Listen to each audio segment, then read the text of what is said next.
할렐루야. 할렐루야. 시간 우리 마음과 뜻과 정성을 다해서 거룩하신 하나님께 예배드리겠습니다. 기도하겠습니다.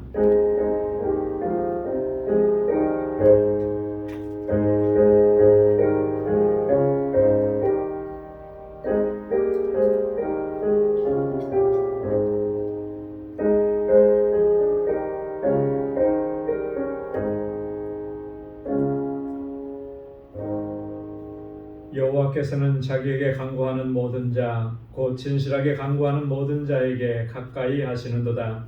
저는 자기를 경외하는 자의 소원을 이루시며 또 저희 부르짖음을 들으사 구원하시리로다.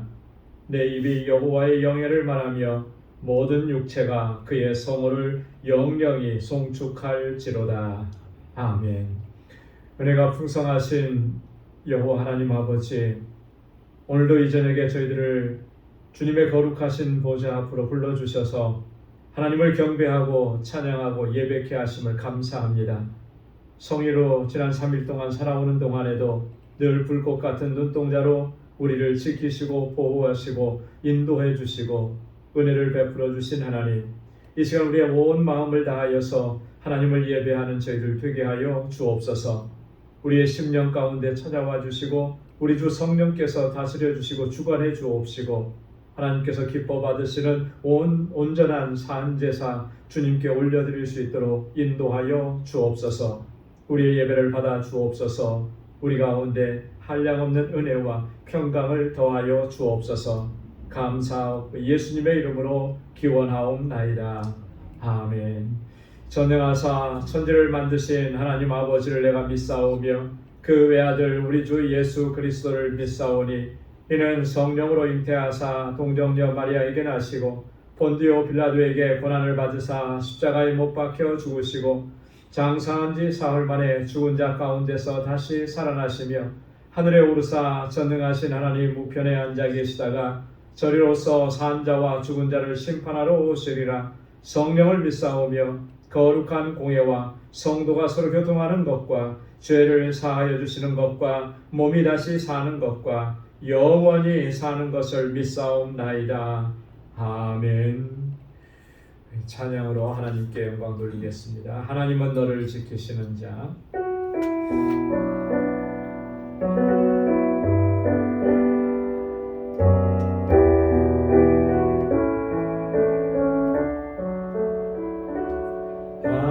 하나님은 너를 지키시는 자, 너의 우편에 그를 대시니 낮에 해와 밤에 달도 너를 해치 못하리. 하나님은 너를 지키시는 자, 너의 면케하시니 그가 너를 지키시리라. 너의 주님을 지키시리라. 눈을 들어 산을 보아라. 너의 도움 어디서 오나. 천지 지으신 너를 만드신 여호와께로다. 하나님은 너를 지키시는 하나님은 너를 지키시는 자, 너의 우편에 그를 대시니 낮에 해와 밤에 달도 너를 해치 못하리. 하나님은 너를 지키시는 자, 너의 환난을 면케하시니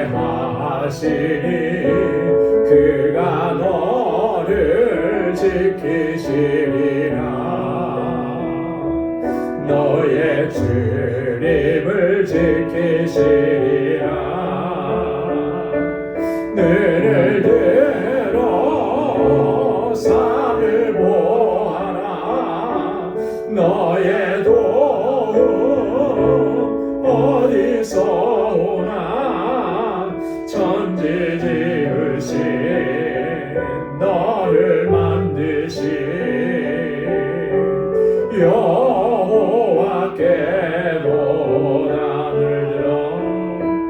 눈을 들어 산을 보아라.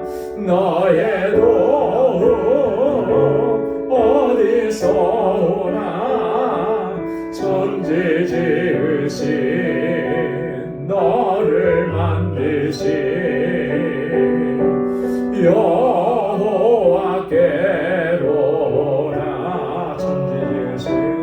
천지 지으신 너를 만드신 여호와께로다.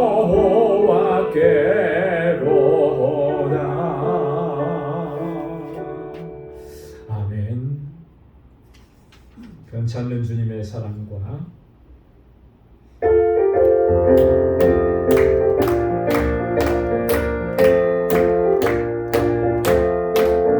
괜찮은 주님의 사랑과 거룩한 보혈의 공로를 우리 다 찬양을 합시다. 주님을 만나볼 때까지 예수는 우리를 깨끗게 하시는 주시니 그의 피 우리를 눈보다 더 희게 하셨네. 우리를 깨끗게 한 피는 무궁한 생명을 누리세. 생명을 구원한 친구들 하나님 찬양을 합시다. 예수는 우리를 깨끗게 하시는 주시니 그의 피 우리를 눈보다 더 희게 하셨네. 주님의 깨끗한 보혈을 날마다 입으로 간증해 담대히 싸우며 나가세. 천국에 들어갈 때까지 예수는 우리를 깨끗게 하시는 주시니 그의 피 우리를 눈보다 더 희게 하셨네. 십자가 튼튼히 붙잡고 날마다 이기며 나가세.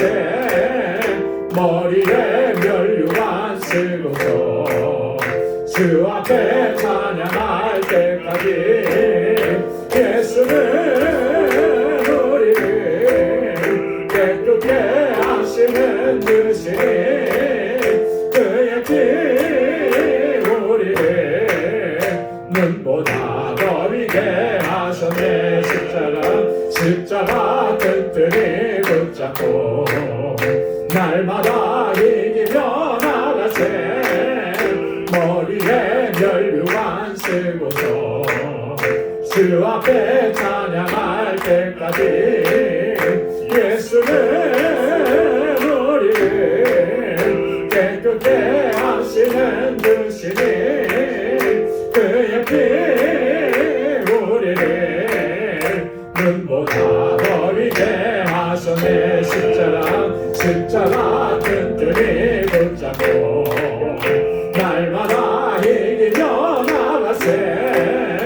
머리에 면류관 쓰고서 주 앞에 찬양할 때까지 예수는 우리를 깨끗게 하시는 주시니 그의 피 우리를 눈보다 더 희게 하셨네. 예수는 우리를 깨끗게 하시는 주시니 그의 피 우리를 눈보다 더 위게 하셨네. 아멘. 주님의 보혈로 우리를 깨끗게 하신 줄로 믿습니다. 나 주의 도움 받고자.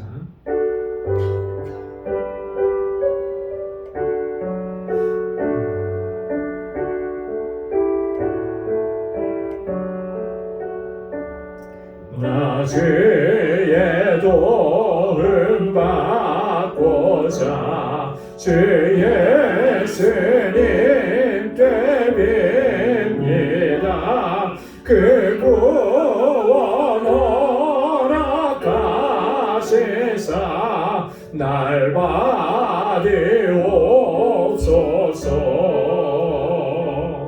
내 모습 이대로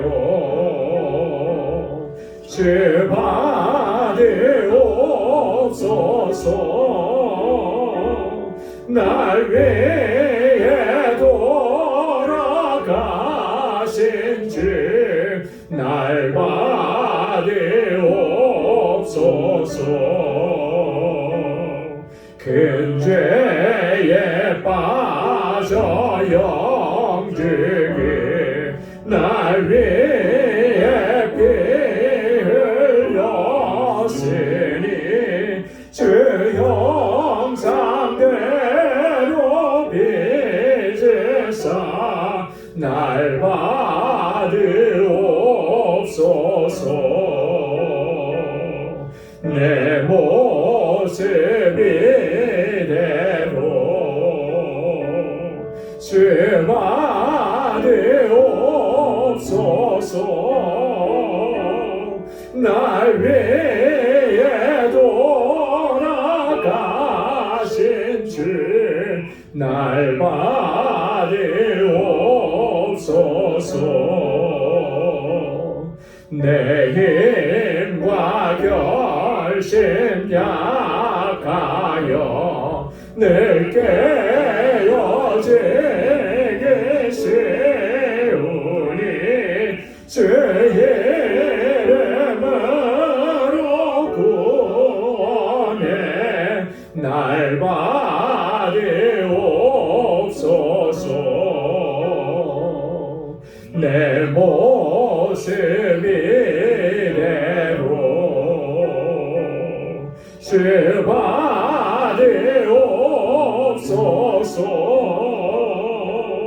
날 위해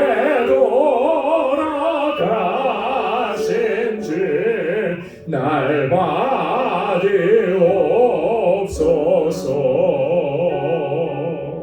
내 주님 서신 발 앞에 나 꿇어 엎드렸으니 그 크신 역사 이루게 날 받으옵소서.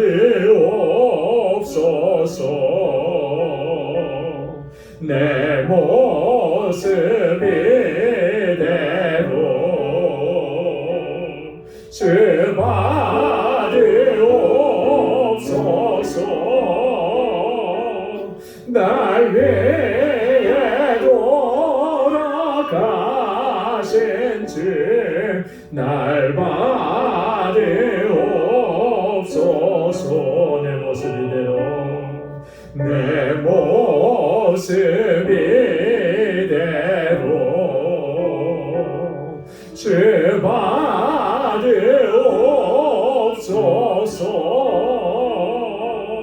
날 위해 돌아가신 주 날 받으옵소서.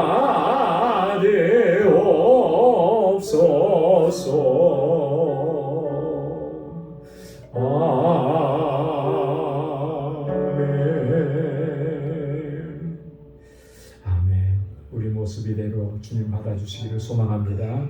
우리 이 시간 다 함께 통성으로 기도하겠습니다. 먼저 교회를 위해서 우리 교회를 세우시고 25년 한결같은 은혜 베푸시며 여기까지 인도해 주셨습니다.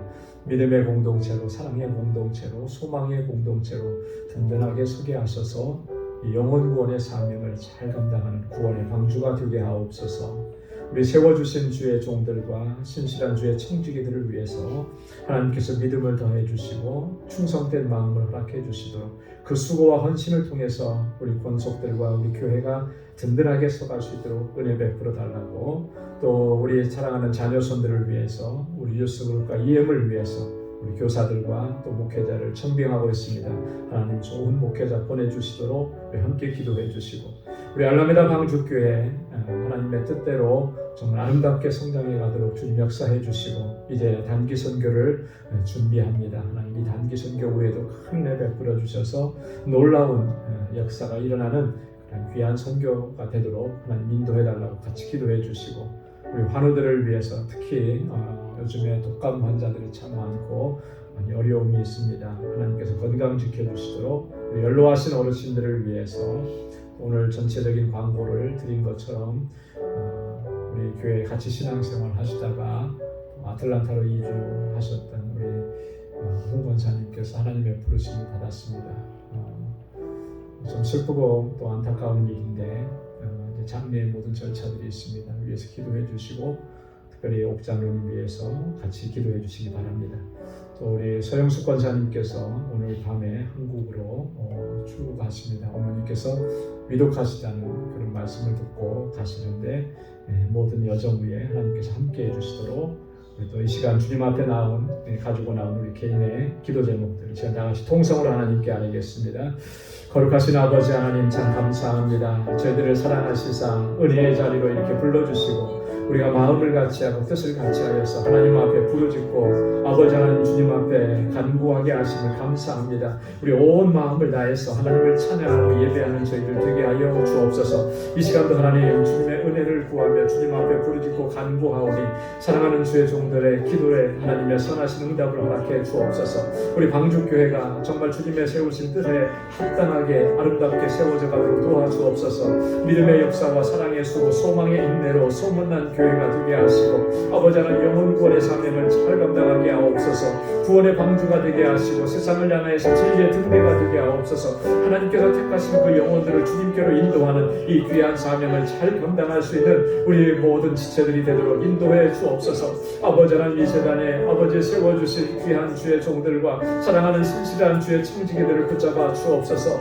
우리에게 굳건한 믿음을 허락해 주셔서 믿음으로 역사하게 도와주옵소서. 아버지 하나님 늘 헌신하고 충성하는 주의 종들의 그 헌신과 충성 위에 하나님의 놀라우신 은총을 더하셔서 아버지 하나님 이 세상이 아름답게 세워져 가도록 주님 역사하시고 인도하여 주옵소서. 아버지 하나님 우리 방주 공동체가 아름다운 사랑의 공동체가 되게 하셔서 하나님 세상에서는 우리가 찢기고 상처 입었지만 이 안에 들어와서는 하나님 회복되어지는 놀라우신 은총이 있게 하시고 서로를 돌아볼 수 있도록 은혜를 베풀어 주옵소서. 아버지 하나님 우리 사랑하는 자녀손들을 위해서 기도합니다. 이곳에서 자라나는 우리 주일학교와 이스그룹과 EM을 긍휼히 여겨 주옵소서. 오 하나님 아버지 저들이 정말 어려서부터 하나님 잘 경외하고 믿음으로 살고 다윗과 같이 하나님 앞에 정말 귀하게 쓰임받는 일꾼들이 다 될 수 있도록 도와주옵소서. 아버지 하나님 늘 애쓰고 수고하는 우리 교사들에게 하나님 지혜와 능력과 권능을 덧입혀 주옵소서. 아버지 하나님 목회자를 하나님 속히 보내어 주옵소서. 저들을 하나님의 말씀으로 양육할 수 있는 귀한 주의 종을 하나님 보내어 주옵소서. 그래야 하나님 뉴스와 이름이 날로 부흥하고 아름답게 성장해가며 주님의 몸된 교회를 세워갈 수 있도록 은혜 베풀어 주옵소서.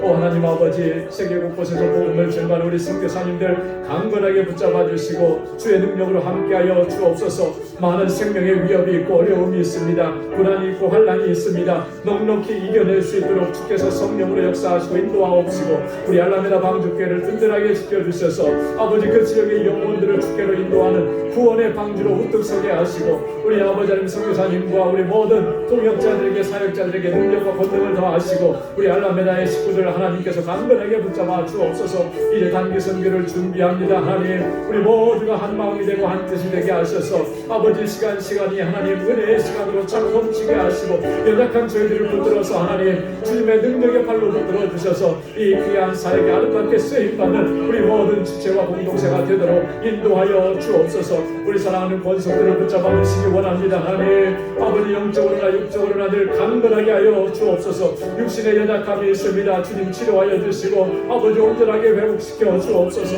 아버지의 슬픔을 당한 가정이 있습니다. 하나님 위로하여 주시고 하늘의 소망으로 가득히 채워 주옵소서. 아버지 하나님, 장래의 모든 일정을 주님께서 주관하여 주옵소서. 주님의 위로하심이 함께 하시길 간절히 원합니다. 우리 서영숙 권사님 어머니의 유독하신 소식을 듣고 한국을 아버지 방문하는 여정 중에 있습니다. 하나님, 주께서 동행하여 주옵시고 아버지 하나님께서 붙들어 주옵시고 주의 은총을 더하여 주옵소서. 성령으로 함께하여 주시길 간절히 원합니다. 오 하나님 아버지, 우리 사랑하는 성도들의 가정마다 하나님의 놀라우신 은혜를 더하여 주옵시고 저들이 간절하게 하나님 앞에 간구하고 부르짖는 그 모든 기도에 하나님의 선하신 응답을 허락하여 주옵소서. 오 하나님 아버지, 이 저녁에도 주님의 말씀 앞에 저희들을 세워주셨사오니 우리 마음밭을 기경하여 주옵시고 옥토가 되게 하셔서 우리 마음밭에 떨어지는 그 말씀의 씨앗이 30배, 60배, 100배의 결실을 맺게 하여 주옵시고 하나님 주님 앞에 새로운 결단과 각오로 나아갈 수 있도록 인도하여 주옵소서. 주님 함께 하실 줄로 믿습니다. 모든 감사와 찬양과 영광을 아버지 앞에 올려드립니다. 예수님의 이름으로 간절히 기도드리옵나이다. 아멘. 할렐루야. 할렐루야. 선하신 응답을 허락해 주실 줄로 믿습니다. 오늘 함께 묵상할 하나님의 말씀은 빌립보서 제3장 1절에서 9절까지 말씀입니다. 빌립보서 제3장 1절에서 9절까지 말씀 한 절씩 교독하겠습니다. 정말로 나의 형제들아, 주 안에서 기뻐하라. 너희에게 같은 말을 쓰는 것이 내게는 수고로움이 없고 너희에게는 안전하니라. 얘를 삼가고 행악하는 자를 삼가고 손안의 당을 삼가라. 하나님의 성령으로 봉사하며 그리스도 예수로 자랑하고 육체를 신뢰하지 아니하는 우리가 곧 할례당이라. 그러나 나도 육체를 신뢰할 만하니 만일 누구든지 다른 이가 육체를 신뢰할 것이 있는 줄로 생각하면 나는 더 그러하니라. 내가 8일 만에 할례를 받고 이스라엘의 족속이요 베냐민의 지파요 히브리인 중에 히브리인이요 율법으로는 바리새인이요 열심으로는 교회를 핍박하고 율법의 의로는 흠이 없는 자로라. 그러나 무엇이든지 내게 유익하던 것을 내가 그리스도를 위하여 다 해로 여길 뿐더러 또한 모든 것을 해로 여기면 내 주 그리스도 예수를 아는 지식이 가장 고상함을 인하였다. 내가 그를 위하여 모든 것을 잃어버리고 대설물로 여김은 그리스도를 받고. 다 함께요. 그 안에서 발견되려 함이니 내가 가진 의는 율법에서 난 것이 아니요 오직 그리스도를 믿음으로 말미암은 것이니 곧 믿음으로 하나님께로서 난 의라. 아멘. 오늘 본문에서 그 유명한 그 사도 바울의 고백을 우리가 들을 수 있고 또 간증을 들을 수가 있습니다.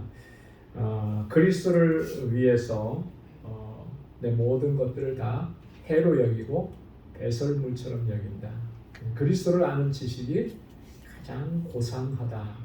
이렇게 고백을 하는. 여러분 우리 모두도 이 바울처럼 이런 고백을 할 수 있기를 소망합니다.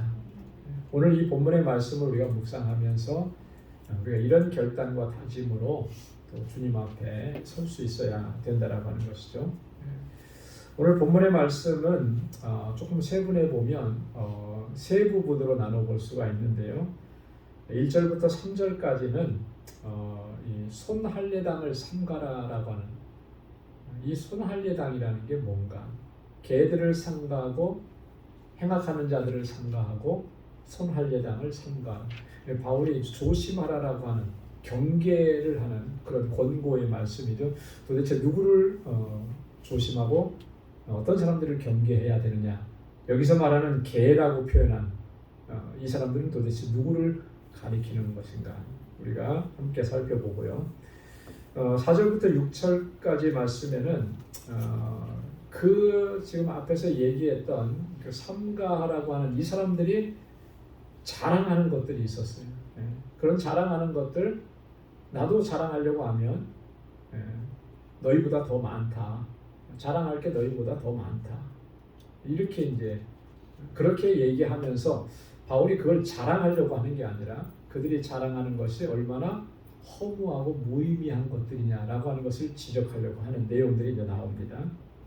그리고 이제 7절부터 9절까지 말씀에는 너희가 자랑하려고 하는 그거 나는 이제 다 버렸다라고 하는 거죠. 왜냐하면 버릴 만한 이유가 있는 거예요.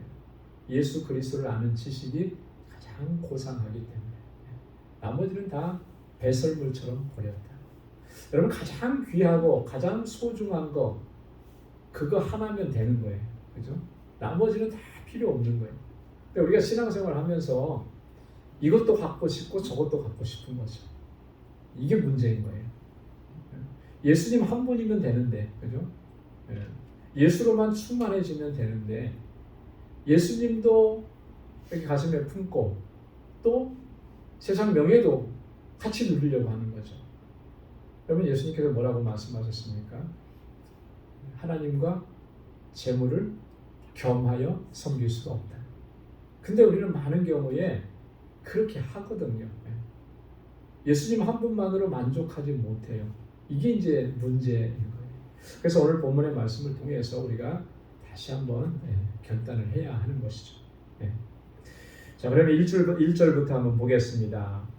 정말로 나의 형제들아 주 안에서 기뻐하라. 너희에게 같은 말을 쓰는 것이 내게는 수고로움이 없고 너희에게는 안전하니라. 정말로 그랬습니다. 정말로. 이 말은 결론적으로 그런 말이에요. 결론적으로. Finally 이제 영어 성경에 이렇게 돼 있죠. 뭐에 대한 결론적인 거냐? 1장 앞에서 1장과 2장에서 바울이 말씀했던 그런 것에 대한 결론을 이제 이야기하는 것입니다. 나의 형제들아 주 안에서 기뻐하라. 주 안에서 기뻐하라. 다시 한번 기뻐하라라고 하는 말이 나오죠. 그럼 바울 서신은 이 빌립보서는 별명이 뭐라 그랬죠? 기쁨의 서신이라 그랬어요. 자, 근데 그 기쁨이 어디서 오는 거라 그랬습니까? 주 안에서 기뻐하라. 주 안에서. 우리의 기쁨은 세상적인 것에서 오는 기쁨이 아니에요. 세상에서 뭐 좀 많이 누리고 얻고 이런 것들로 인해서 얻는 기쁨이 아니라는 거죠.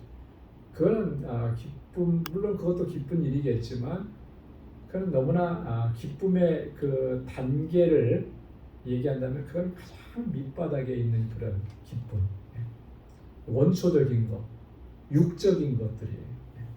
육적인 기쁨, 만족 이런 거는 영적인 기쁨, 만족을 당해낼 수가 없는 거죠. 그래서 주 안에서 기뻐하는 것은 어떤 의미를 가지고 있느냐면 주님께서 십자가의 고난을 이기시고 사망 권세를 이기셨잖아요. 그죠? 그 십자가의 고난과 사망의 권세를 이기신 그리스도로 인해서 우리가 기뻐하는 거죠. 그래서 이 기쁨은 비록 내가 고난이 있고 환난이 있고 고통이 있고 아픔이 있고 슬픔이 있다 할지라도 그것이 나에게는 오히려 기쁨이 되는 거예요. 사도 바울이 그런 고백을 했습니다. 이런 고난이 다가왔을 때 바울은 그 고난을 어떻게 이해를 했느냐면요. 바울은 이렇게 이해를 했습니다. 그리스도의 고난에 참여하는 것이다. 여러분 내가 이 땅에서 믿음으로 살고 복음을 증거하면서 살다가 환난을 당하고 고난을 당했을 때 여러분 우리는 그렇게 하기가 쉽거든요. 내가 주님의 일을 하는데 왜 주님 나에게 이렇게 고난을 주십니까? 그렇죠? 내가 이렇게 목회를 하는데 왜 목회가 이렇게 힘들고 어렵습니까? 왜 교회에 목회하는데 성도들끼리 싸우고 다투어서 이렇게 어려움이 있습니까? 모세도 사실은 그런 것 때문에 많이 힘들고 괴로웠던 적이 있었어요. 그래서 모세도 하나님 앞에 때를 쓰잖아요. 뭐라고 합니까? 이 백성을 내가 낳았습니까? 내 자식입니까? 이렇게까지 하나님 앞에 막 거의 뭐 반항하다시피 얘기를 하거든요. 그럴 때가 우리가 종종 있죠. 그죠? 주님의 일을 하다가 어떤 어려움이 있고 고난이 있고 참 이러면 그런 어떤 불평과 원망이 자연스럽게 아마 나오게 될 겁니다. 근데 여러분 그때마다 우리가 생각해야 될 것은 내가 주님의 일을 감당하면서 겪는 이 모든 이 고난과 고통과 괴로움들은 본질적인 의미에 있어서는 그리스도의 고난에 참여하는 거예요. 여러분 그리스도의 고난에 참여한다라고 하는 게 이게 얼마나 정말 감격스러운 것입니까? 어찌 감히 우리가 주님께서 당하셨던 그 고난에 뭐 100만 분의 1, 1000만 분의 1이라도 그것을 우리가 같이 감당한다고 공유한다고 이렇게 생각할 수 있겠어요? 그럴 수 없는 거잖아요. 그죠? 그럼에도 불구하고 주님께서는 그렇게 여겨주시는 거예요. 우리가 주님의 복음을 증거하다가 당하는 고난, 그래 내가 나의 고난에 참여하는구나. 바울은 그걸 깨달은 거죠. 그래서 고난이 그를 좌절시키지 못한 겁니다. 빌립보 감옥에 그렇게 매를 맞고 갇혀 있었어도 그는 기쁨으로 하나님을 찬양하고 감사할 수 있었던 거예요. 왜요? 나는 지금 그리스도의 고난에 참여하는 거예요. 그러기 때문에 기쁜 것, 그러기 때문에 감사한 것입니다. 주 안에서 기뻐하라라고 하는 말은 바로 그런 의미입니다. 그래서 저와 여러분들이 항상 주님 안에서 기뻐하고 하나님을 찬양하는 그런 삶이 될 수 있기를 소망합니다. 자, 너희에게 같은 말을 쓰는 것이 그랬습니다. 같은 말, 이 같은 말이라고 하는 것은 도대체 무슨 얘기를 하는 것인가? 바울은 이 같은 말이라고 하는 것은요, 빌립보서 이 짧은 구절에서도 여러 번 반복하고 강조한 것들입니다. 그건 뭐냐면 거짓 교사들에 대한 경계예요. 당시 그 바울이 복음을 전하고 교회를 세워서 이렇게 목회를 하고 그러고 나서 이제 떠나가고 그랬죠. 근데 바울이 세운 그런 복음 전하고 교회를 세운 그 교회들에 항상 보면은 이런 거짓 교사들이, 유대주의자들이 들어와서 교회를 허물려고 했던 거예요. 아직까지는 믿음이 연약한 성도들이니까 분별력이 없는 거죠. 그래서 많이 흔들렸고, 그래서 공동체가 어려워졌습니다. 이 부분에 대해서 바울이 정말 반복해서 강조하는 거예요. 그런 것을 이제 같은 말을 쓰는 것이다. 그렇게 얘기합니다. 그래서 오늘 본문에도 보면 이 3절, 4절 이하가 2절과 3절, 2절에 보면 바로 그런 유대 율법주의자들을 경계하라고 하는 그런 내용이 나오고요. 또 빌립보서 1장 27절에 30절 이 말씀에도 보면 먼저 한번 얘기를 했고, 그리고 뒤에 나오는 3장 17절부터 19절까지에도 또 한 번 더 반복을 합니다. 계속 반복하는. 여러분 우리 자녀들 양육할 때 그러잖아요. 아이들이 어떤 밖에 나가면 위험한 것들이 많이 있으니까 그 위험한 요소들 조심하라고 할 때 그거 한 번만 얘기합니까? 아이들이 한 번 한다고 그 얘기 잘 듣나요? 계속 반복이죠. 계속 반복인 거예요. 아침마다. 저도 어렸을 때 이렇게 기억해보면 그런 것 같아요. 부모님 나가면 항상 조심하라는 게 몇 가지가 있어요. 나쁜 친구 사귀지 마라. 그죠? 차 조심해라. 길 건너 다닐 때는 항상 그 인도로 다녀라. 길 함부로 건너지 마. 그건 위험하니까 그런 거거든요. 여러분 신앙생활 하면서도 마찬가지인 거예요. 바울도 지금 이 빌립보 교회의 가장 심각한 문제 중 위험한 요소 중에 하나가 뭐라고 생각했냐면 이 거짓 교사들, 유대주의자들이 들어와서 그들의 신앙을 이렇게 흔들어 놓는 거, 무너지게 하는 거, 이것을 경계하는 것입니다. 그렇게 같은 말을 반복해서 계속하는 게 나에게는 수고로움이 없다. 사실 수고스러운 거죠. 계속 반복해서 얘기한다는 거가 이게 쉬운 일은 아니잖아요. 그죠? 힘들죠. 근데 바울은 그게 수고로움이 없대요. 왜 수고로움이 없겠습니까? 이거는 다 빌립보 교회 성도들에게 유익을 주는 거기 때문에. 그죠? 그들을 안전하게 지켜주는 거기 때문에. 그래서 뭐라고 얘기했습니까? 너희에게는 안전하니라. 이렇게 내가 반복해서 얘기하는 게 여러분들에게는 안전한 겁니다. 여러분 뭐라도 이렇게 반복해서 얘기 들으면 무의식 중에 떠올라요. 그죠? 네. 한 번 들은 거는 금방 잊어버립니다. 시간이 지나면 다 잊어버려요. 연세가 드시면 드실수록 잊어버리는 속도는 더 빨라지죠. 그죠? 네. 두 번, 세 번 들어도 자꾸 잊어버리고. 네. 네. 그런 거예요. 그러니까 계속 반복해서 듣는 거죠. 네. 그게 왜요? 그렇게 하는 것이 내게 유익한 거예요. 바울이 지금 그 얘기를 하는 것입니다. 자, 그 다음에 2절에 보면 이제 본격적으로 삼가해야 될 그런 사람들이 누구냐라고 하는 것을 설명합니다. 개들을 삼가고 행악자들을 삼가고 손할례당을 삼가라. 약간 비유적인 그런 표현이죠. 여기 보면 개가 나오고 행악자가 나오고 손할례당. 각각의 사람들을 얘기하는 것이 아니라 이건 한 사람들을 얘기하는 거예요. 강조용법인 겁니다. 그러니까 개라고 비유된 사람들, 행악자라고 비유된 사람들, 손할례당이라고 지칭된 사람들 다 같은 부류의 사람들인 거예요. 여러분이 유대 사회에서 이 개는요, 굉장히 멸시받는 그런 존재였습니다.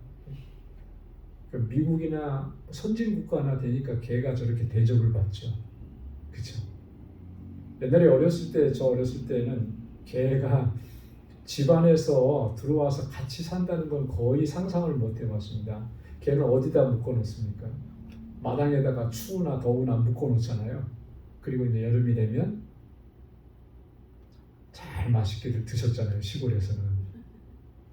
네. 요즘은 그렇지 않지만. 근데 지금 중남미 쪽에 가도 보면 천지의 개들하고 멕시코만 봐도 개가 얼마나 길거리 많이 돌아다니죠. 천덕꾸러기예요. 길개들, 들개들이 해가지고 사람들이 이렇게 멀리하고, 알라메다에도 보면은 심지어 개들이 와서 같이 예배드리는 데까지 들어오기도 하고 그러거든요. 개는 그런데, 자, 2000년 전에 개는 그런 거죠. 뭐 애완동물, 집에서 기르는 가축 이런 개념이 아니었다라고 하는 것이죠. 성경에서는 개를 비유할 때 사람을 개에 대해서 비유하면 그런 의미를 담고 있습니다. 비양심적이고 탐욕스럽고 더러운 존재. 그래서 구약의 율법에도 보면 개 같은 자들의 창기들의 소득은 하나님 앞에 제물로 드릴 수 없다 그랬어요. 그 정도로요. 그 사무엘상 17장 43절에 보면 다윗과 골리앗이 싸우는 장면이 나와요. 다윗이 뭐를 들고 전쟁에 나갔죠? 골리앗하고 물맷돌, 그죠? 물맷돌 5개를 들고 나갔어요. 그랬더니 이 골리앗이 하도 어이가 없는 거예요. 그래서 그렇게 얘기한 거예요. 블레셋 사람이 다윗에게 이르되 내가 나를 개로 여기고. 자, 이 의미에서만 봐도 그죠? 개라고 하는 존재는 너무나 이렇게 좀 멸시받는 그런 천대받는 존재잖아요. 그런 의미예요. 개들을 삼가라. 행악하는 자들을 삼가라. 이 행악하는 자라고 하는 것은 겉으로 볼 때는 공적인 것을 위해서 자신을 헌신하는 것처럼 보이는데 실제로 내면에 들어가 보면 자기 자신의 사리사욕을 채우는 것, 그렇게 내 사리사욕을 채우기 위해서 불의하고 악한 일도 서슴지 않는 이런 사람들이라고 하는 뜻입니다. 행악하는 자들. 손할례당이라고 하는 말은 육체의 할례를 주장하는 사람들을 얘기하는 거예요. 자, 유대인들은 할례를 어떻게 이해를 했습니까? 할례, 유대인들에게 있어서 할례는 굉장히 중요하죠. 바울도 이 뒤에 보면 난 지 8일 만에 할례를 받았다. 할례는 선민의 표시였습니다. 하나님의 선택받은 백성의 표시로 할례를 행한, 그렇게 이해를 했고 그게 구원의 표시라고 그렇게 생각을 한 거예요. 할례가 정말 진짜 할례의 의미가 뭐냐 라고 했을 때 그 진짜 할례의 의미는 생각하지 않은 거죠. 하나님께서 제일 먼저 누구에게 할례를 행하라고 제일 먼저 말씀하셨죠? 할례에 대해서 너희는 할례를 받아야 된다 했을 때 누구에게 제일 먼저 말씀했습니까? 아브라함에게 하신 거예요. 아브라함. 그죠? 아브라함. 그래서 아브라함이 할례를 행하고 99세 때, 이스마엘이 13살 때 할례를, 그리고 이삭도 태어나서 8일 만에 이제 할례. 그래서 모든 유대의 남자들은 태어난 지 8일 만에 할례를 행하게. 그 할례의 의미는 뭐였습니까? 하나님께서 너를 택하셨다라고 하는 거잖아요. 그죠? 그런데 그것만을 자랑하는 거예요. 내가 육체의 할례를 행했으니까 나는 하나님의 백성이다. 정말 하나님께서 구원해 주시고 하나님께서 자기 백성으로 삼아 주신 것에 대한 그 은혜에 대한 감격은 다 사라져 버리고, 내 육체에 그 표시가 있으니까 나는 하나님의 택한 백성이다. 사실 할례 받을 때 본인이 알았나요? 모르죠. 난지 8일 만에 할례를 받으니까. 그러니까 나중에 보니까 내가 할례를 받았어요. 나는 이렇게 하나님의 택한 백성이야. 그러니까 마음대로 이렇게 아무렇게나 살아도 나는 하나님의 백성이야. 이런 생각을 가지고 있는 거죠. 유대 율법주의자들이 바로 그런 사람들이었다라고 하는 거예요. 이렇게 비유적으로 설명을 한 겁니다. 이런 사람들을 너희는 삼가해야 된다. 조심해야 된다. 경계해야 된다. 라고 하는 말이 2절의 말씀입니다. 자, 그 다음에 3절에 보면 이제 반대를 얘기해요. 하나님의 성령으로 봉사하며 그리스도 예수로 자랑하고 육체를 신뢰하지 아니하는 우리가 곧 할례당이라. 너희는 육체의 할례를 주장하고 자랑하지만 그게 중요한 게 아니고 우리가 진짜 할례당인데 할례의 참 의미는 뭐냐? 이런 거라는 거죠. 하나님의 성령으로 봉사하는 거예요. 하나님의 성령. 여기서 말하는 봉사한다라고 하는 말은요, 하나님을 섬긴다라고 하는 그런 표현이거든요. 하나님을 섬긴다라고. 근데 하나님을 섬기는데 어떻게 섬기느냐면 하나님의 성령으로 하나님을 섬기는 거예요. 내 어떤 의지나 내 어떤 이렇게 내 힘이나 내 결단으로 그렇게 하나님을 섬기는 것이 아니라, 내 방식으로가 아니라 성령의 감동하심과 성령의 충만함으로 하나님을 섬기는 사람, 그 사람이 진짜 할례당이라고 하는 거예요. 그가 진짜 구원의 은혜에 대한 감격을 가지고 하나님을 섬기는 사람이다. 여러분, 그래서 우리가 주님을 섬길 때 내가 어떻게 주님을 섬기고 있는지를 살펴야 하는 것입니다.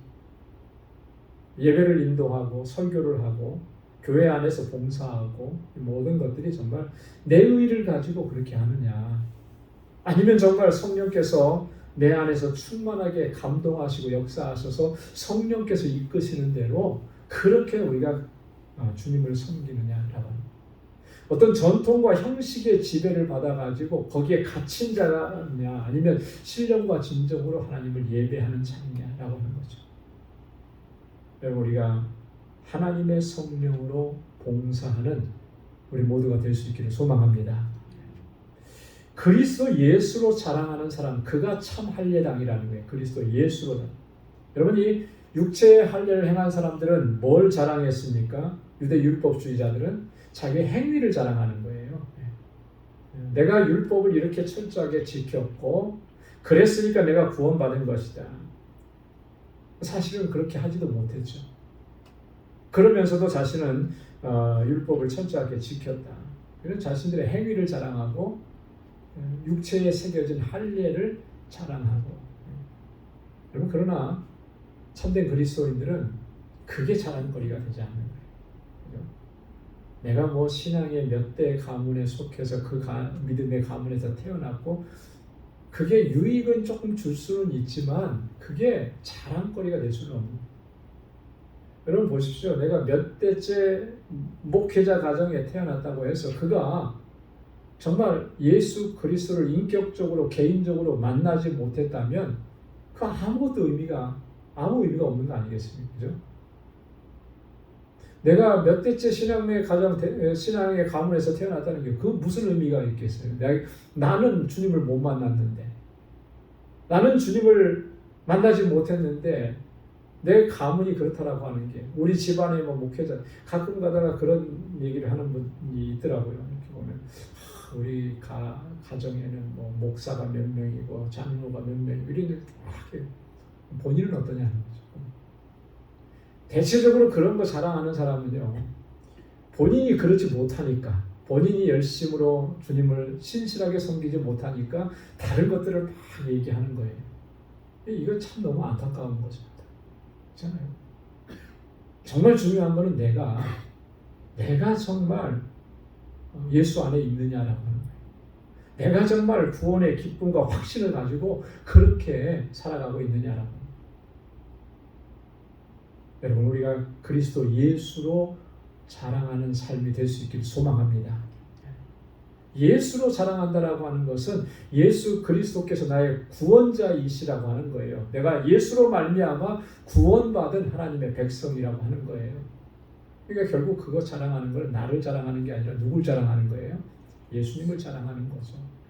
예수님. 육체를 신뢰하지 않는다 그랬습니다. 육체를. 여러분, 이 유대 율법주의자들은요, 이 외적인 특권을 굉장히 신뢰하고 자랑을 했습니다. 그래서 유대인들에게 있어서 이 혈통적인 특권은 대단해요. 그죠? 순수한 유대 혈통이라고 하는 것에 대한 자랑은 엄청납니다. 그걸 의지하는 거예요. 우리나라도 뭐 지금까지 요즘에는 그런 말을 못 하더라고요. 할 수도 없죠. 근데 이제 저 어렸을 때만 해도 그런 얘기 많이 했죠. 우리 한민족은 뭐가 순수한 혈통이라는, 그죠? 섞이지 않았다는 거예요. 이거 대단히 자랑스럽게 생각해요. 근데 역사학자들은 그렇게 생각 안 합니다. 우리 민족도 많이 섞였다. 네, 많이 섞였다. 왜냐하면 외세의 침략을 그렇게 많이 받았기 때문에 안 섞일 수가 없다라고 하는 거죠. 그럼에도 불구하고 우리는 순수한 뭐 혈통이다 뭐 이런 거 자랑하거든요. 여러분, 그게 정말 우리 외적인 부분들을 자랑하는 거예요. 의지하는 거예요. 우리 그리스도인들은 나를 의롭다고 하신 그 하나님만 신뢰하면서 그렇게 나아가야 할 줄로 믿습니다. 자, 이렇게 해서 첫 번째 단락의 말씀이 이제 정리를 해볼 수가 있고요. 자, 두 번째 이제 4절부터 6절까지는 바울이 그래요. 나도 육체를 신뢰할 만하다. 저 지금 유대 율법주의자들이 자신들을 자랑하는 그 모든 것들, 그런 거 자랑하기 시작하면 나도 그들 못지않고 아니 그들 이상으로 자랑할 것들이 많다. 이제 그런 얘기하는 거예요.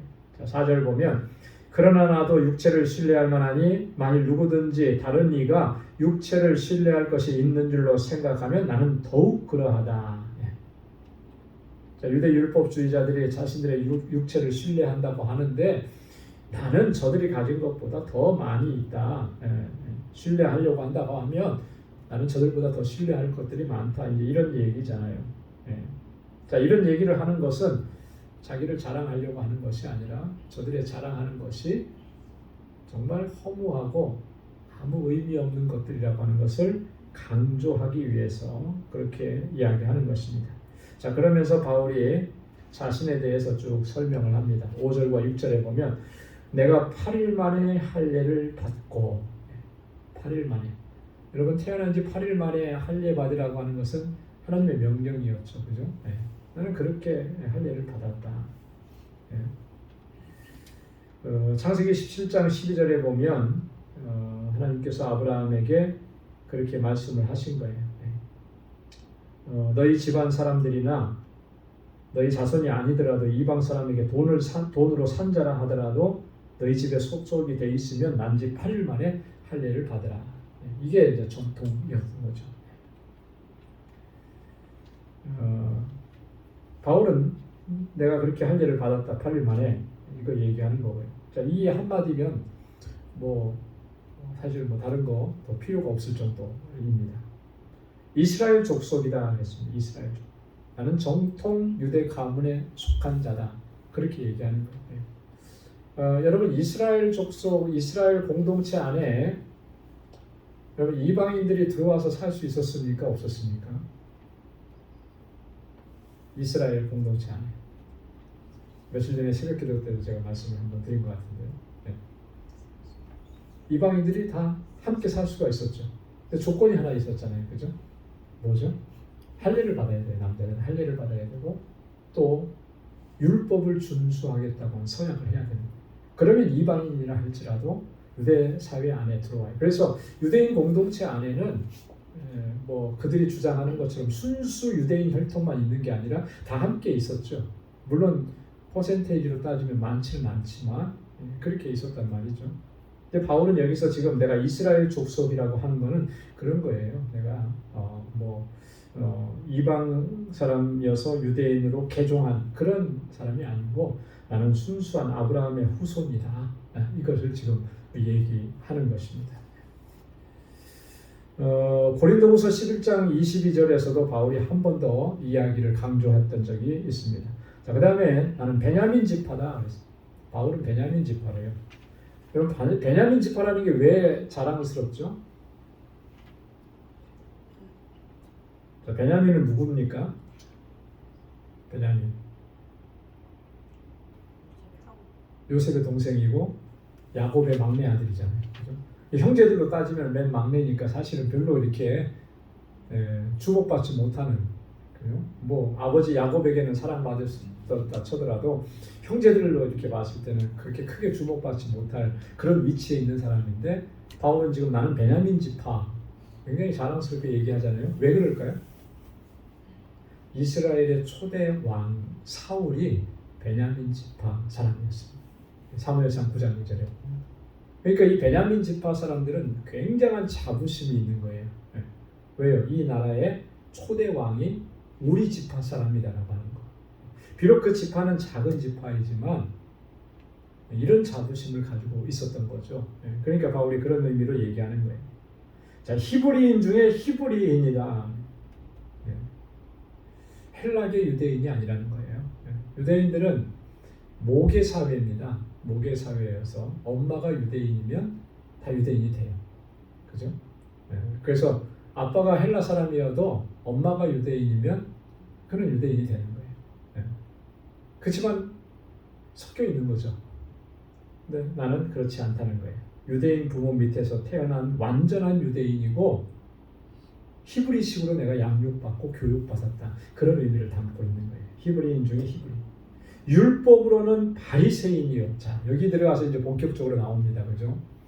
자, 지금 유대 율법주의자들이 얼마나 자신들을 이렇게 자랑스럽게 여기고 강조했던 것은 율법을 우리는 철저하게 지킨다. 이제 그런 의미로 자랑을 했잖아요. 자, 그런데 바울이 뭐라고 얘기합니까? 나는 율법으로는 바리새인이다. 여러분, 바리새인이요. 예수님 당시에는 굉장히 부정적인 의미로 우리에게 이제 다가옵니다. 바리새인들이 사실 외식하고 그런 것들이 많았고 그렇기 때문에 예수님께서 바리새인들을 책망하고 그렇게 말씀을 하셨죠. 하지만 그 유대 사회 안에서 바리새인들의 그 어떤 위치랄까, 자존감이라 그럴까, 특권의식이라 그럴까, 이런 건 굉장했거든요. 자타가 공인하는 하나님의 율법에 대해서 정통한 사람들, 이렇게 자신들도 그렇게 생각하고 유대 사회 안에 다른 사람들도 바리새인들을 그렇게 바라봤던 거예요. 이게 바울이 내가 바리새파에 속해 있었다.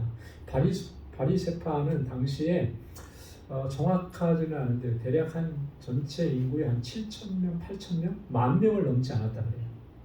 그러니까 극소수의 사람들인 거죠. 그리고 우리가 잘 아는 대로 바울은 이 율법을 누구에게 배웠습니까? 가말리엘 문화에서. 당시의 가말리엘은 정말 최고의 율법 학자였거든요. 뭐 미국으로 말하면 하버드 대학의 가장 유명한 교수, 그 밑에 가서 사사를 받았다라고 하는 그런 의미거든요. 대단한 거잖아요. 율법으로 말하면 나는 이런 사람이었다. 근데 또 이 율법에 대한 열심으로 이 바울이 회심하기 전에 했던 일들이 있습니다. 그게 뭐냐면 교회를 핍박했다라고 하는 거예요. 이 교회는 그리스도인들을 얘기하는 거죠. 그래서 우리가 사도행전 8장 또 9장에 보면 바울이 사울일 때 처음 이제 등장합니다. 여기에서 그리스도인들을 그가 얼마나 핍박했는지가 나오죠. 스데반이 순교할 때 사람들은 스데반의 옷을 사울에게 던졌습니다. 사울은 스데반이 저렇게 죽는 거는 마땅하다고 그렇게 여긴 거예요. 그랬을 뿐만 아니라 사도행전 9장에 보면은 이제 그 열심이 특심이어서 그리스도인들을 잡으려고 어떻게 합니까? 밤의 세계까지 가잖아요. 대제사장에게 공문을 받아가지고 정식 공문을 받아가지고 이 예루살렘 경내를 넘어서서 다메섹 지역에까지 가겨서 거기서 그리스도인들이 있다는 이야기를 듣고 그들을 잡아서 옥에 가두려고 가는 거예요. 여러분 이게 이런 열정이 쉬운 거 아니잖아요, 그죠? 얼마나 그리스도인들을 핍박하고 교회를 핍박하고 예수를 핍박하려고 하는 것으로 가득 차 있으면 핍박자의 선봉이 돼가지고 그런 일을 했겠습니까? 그러다가 가다가 하나님께서 그를 확 뒤집어 놓으신 거잖아요, 그죠? 네. 열심으로는 나는 그렇게 교회를 핍박했던 사람이다. 그 얘기하는 거예요. 그리고 율법의 의로는 나는 흠이 없는 자로. 여러분 이렇게까지 말할 수 있다는 것은 대단하잖아요. 그죠? 아무리 내가 열심히 하고 아무리 내가 최선을 다하고 잘 율법을 지켰다 할지라도 율법에 이렇게까지 말하기는 어려워요. 그러니까 바울이 얼마나 철저하게 주님을 만나기 전까지는 얼마나 철저하게 율법을 지키고 율법을 준수하면서 그렇게 살아왔는지를 단적으로 보여주는 거예요. 율법의 의라고 하는 것은 율법을 행함으로 말미암아 내가 의롭다함을 얻는 것을 얘기하는 거예요. 자, 유대 율법주의자들은 이게 핵심적인 거잖아요. 율법을 내가 행함으로 말미암아 내가 의롭다함을 얻었다. 그러니까 그 자부심이 얼마나 대단했겠습니까? 그걸 자랑하니까. 여러분 우리가 뭔가를 열심히 해서 수고하고 애쓰고 노력해서 뭔가를 딱 얻으면 그거에 대한 자부심이 대단하죠. 그렇죠? 내가 공부를 열심히 해서 뭔가를 얻어내. 그 한국에 아주 똑똑한 개그맨이 하나 있어요. 지금은 이제 나이도 많이 들었고 서울대 출신 개그맨. 육군사관학교도 갔다가 나오고 그랬던. 근데 그런 얘기 어느 프로그램에 잠깐만 그러더라고요. 자기가 요즘에 그 한국사 자격증에 도전을 한대요. 한국에 또 뭐 그런 게 있더라고요. 한국의 역사를 가르치고 뭐 할 수 있는 자격증이 있는데 첫 번째 시험을 봤을 때는 80점을 받았다. 그리고 두 번째 시험을 봤을 때는 90몇 점을 받았다. 세 번째 목표가 있대요. 세 번째 목표가 뭐냐? 100점 맞는 거예요. 근데 100점 맞겠더라고요. 한번 볼 때마다 그렇게 점수가 올라가. 자, 그렇게 해서 완벽하게 100점을 맞았다. 그러면 얼마나 그게 자랑스럽겠습니까? 그죠? 사람들은 또 얼마나 그걸 박수 쳐주겠어요. 이 바울이 그런 생각을 가지고 있었던 거예요. 율법을 철저하게 지켜나가고 율법에 대해서 특심을 가지고 있었고 그랬기 때문에 교회를 그렇게 핍박을 했던 것이고요. 내가 자랑하려고 하면 여러분들보다 못할 게 뭐가 있냐. 더 하면 더 했지. 바울이 그렇게 얘기하는 거예요. 자, 그런데 이제 정말 중요한 것은 이 다음부터입니다. 이렇게 자랑할 것이 많지만 바울은 그런 모든 것들을 다 해로 여겼다. 그러잖아요. 그렇죠? 해로 여겼다. 왜 해로 여기느냐? 그리스도를 위해서, 그리스도로 인해서, 주님을 만나고 나서 내가 그리스도 안에서 발견되기를 원해서 다 해로 여겼다. 해로 여겼다. 왜냐하면 주 예수 그리스도를 아는 지식이 가장 고상하기 때문에. 가장 고상하다라고 하는 이 고상함의 의미는 뭐냐면 그게 최고라고 하는 거예요. 최고.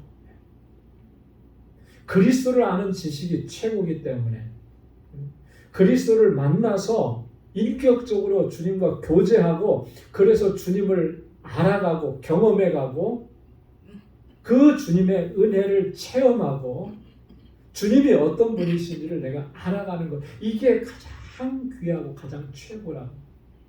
그렇기 때문에 나머지는 다 배설물처럼 보여. 배설물이라고 하는 말을 우리는 뭐 그렇게 이해하는데, 원래 원어의 의미는, 배설물은 이런 의미예요.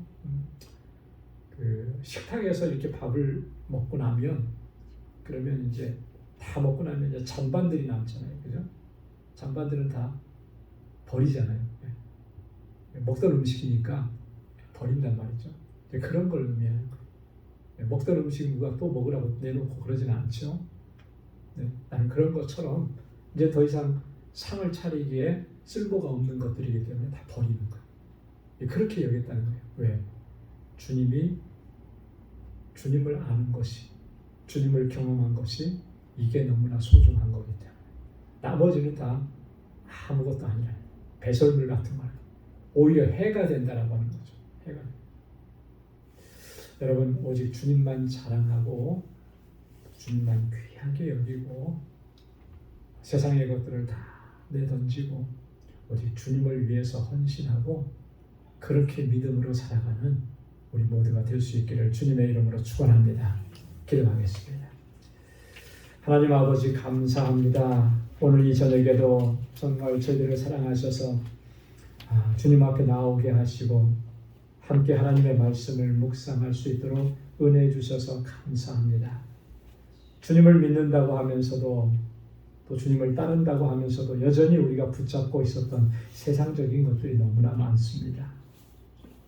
이제는 다 내려놓게 하시고 예수 그리스도를 아는 지식이 가장 고상하다고 우리도 그렇게 고백하면서 다른 모든 것들을 해로 여길 수 있는, 배설물로 여길 수 있는 우리 믿음의 사람들이 되게 하여 주옵소서. 그래서 기쁨으로 주님을 섬기고 감사함으로 주님께 나아가고 우리에게 맡겨주신 이 귀한 일들을 하나님 기쁨으로 잘 감당해 나가는 우리 모두가 될 수 있도록 은혜 허락하여 주옵소서. 이제는 우리 주 예수 그리스도의 무한하신 은혜와 하나님 아버지의 크고 놀라우신 사랑과 성령의 위로 교통 충만하심의 역사가 오직 주님만을 사랑하고 주님의 영광을 위해서 살아가기로 결단하는 우리 광주의 모든 믿음의 권속들과 또 저들의 가정과 직장, 생업의 터전 위에 이제로부터 영원까지 함께 하시기를 간절히 축원하옵나이다. 아멘.